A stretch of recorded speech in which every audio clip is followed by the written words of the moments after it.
to install the StrapNGo system is quite easy. You have two sides of the truck. Each side has a track. You basically raise the track to the roof, making sure that the distance from the end is the same distance from the other end. So we push this across, and that looks pretty centered. With our impact driver, we shoot one short tech screw straight through the joist.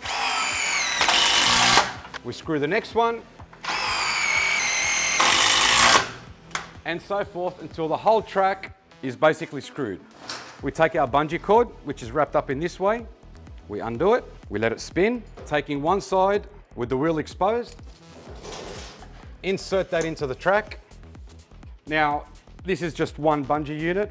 You might put 3, you might put 4, you might put 5, depending on how big your truck is.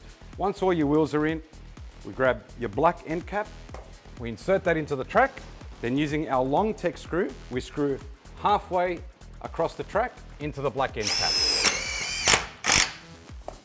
That is now secure. It's very important when installing to make sure all 5 bungee cords are straight. For example, if this was like that, this is incorrect. They are tangled. So you need to find which way to turn it to make sure all 5 bungee cords are straight. Once that's done, you simply grab your wheel, support yourself on the side of the truck, push, and install the wheel. Once that's done, you grab your black end cap, same thing, grabbing your long screw, and that is now safe and secure for operation.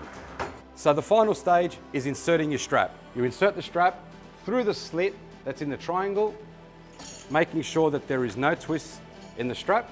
Simply insert the other side, and the final stage is complete.